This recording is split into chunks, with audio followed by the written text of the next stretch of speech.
Okay, so let's do this one, which is definitely more difficult because we have two radicals in here.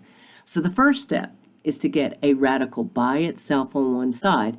And notice over here on the right-hand side, we have a radical by itself on one side. So step one is done. So let's square both sides. And this is where people make their biggest mistake, is squaring this left-hand side. So we will, let's rewrite that, and we're going to square this side over here. And this is quite a long problem. This one is probably our nastiest problem. Now, because this 1 is not underneath that square root, we have got to FOIL this out when we multiply it. So we have to write out what this means. And then we will multiply that out in a minute using FOIL. But over here on the right-hand side, the square root and the square cancel each other, and we just get the 13x plus 10. All right, now on the left, square root of 12x times the square root of 12x just pops out as 12x. Square root of 12x times this 1 is the square root of 12x. Inside, 1 times the square root of 12x is the square root of 12x. And then last, 1 times 1 is 1. Now before I go on,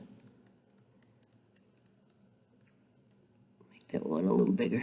Let's add these like terms right here. We have 2 of these, so it is a 2 square root of 12x.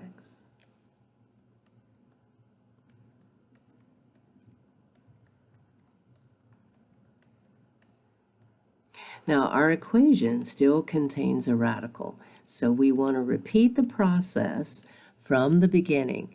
We want to go back to getting the radical by itself on one side, then we'll square both sides again, and then we'll proceed from there. So I need to move this 12x and this 1 over to the right so that I get this radical term by itself. So I'm going to just leave the radical term there.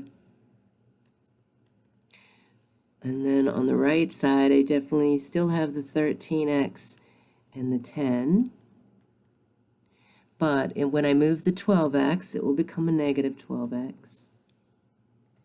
And when I move this 1, it will become a negative 1. So let's add like terms, and then we'll square both sides to get rid of our radical.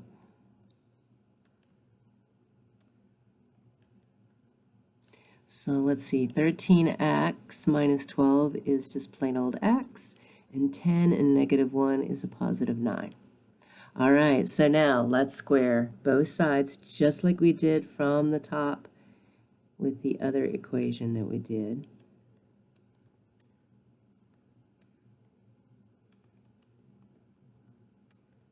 So this one is definitely quite tedious and long.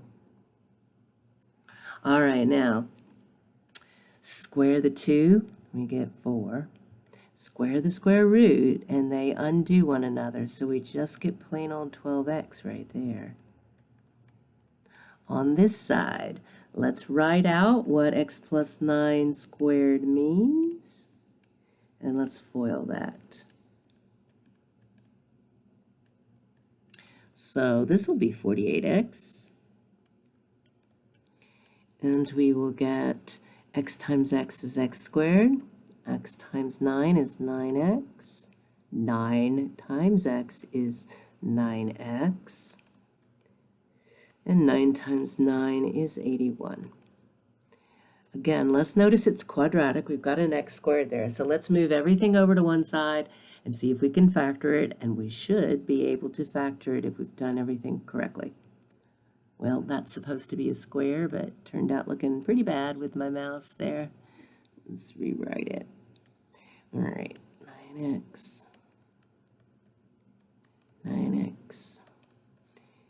and 81.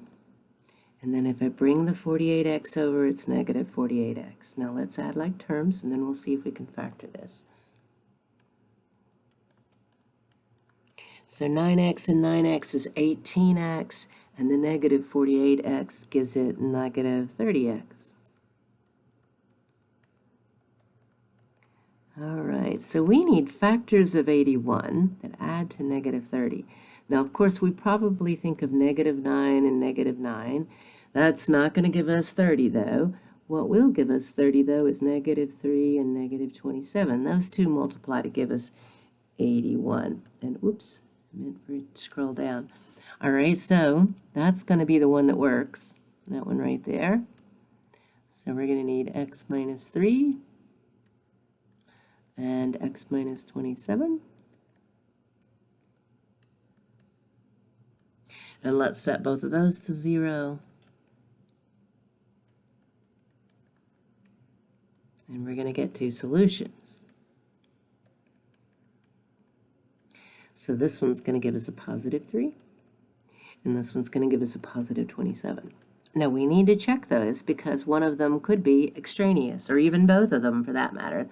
And when, of course, it doesn't work back in the original equation, we have to get rid of it. So if we check the 3, going back to the original, way up at the top, if I put 12 times 3 plus 1 and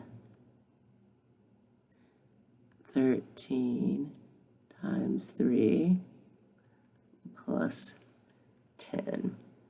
Well, this is going to be square root of 36 plus 1. 6 plus 1. It's going to be 7 on the left. This is going to be square root of 39 plus 10, 49, which is 7. So 7 equals 7. That works. So certainly the first one is correct. Let's check the 27. And I'm just going to erase it. Just you can always go backwards in the video to get that. All right, so if we check 12 times 27, our other solution, plus 1 equals 13 times 27 plus 10. Now I'm going to use my calculator to help me a little bit here because I don't know what 12 times 27 is. 12 times 27 is 324. So the square root of 324 is 18, and 18 plus 1 is 19. So this side is 19 when we add up all of that. I'm just kind of out of room to show it. And then over here, let's see, 13 times 27 plus 10 is 361. And if I take its square root of 361 is 19. So the right side is also 19. So both of these solutions work out. And hopefully that will help you through these problems.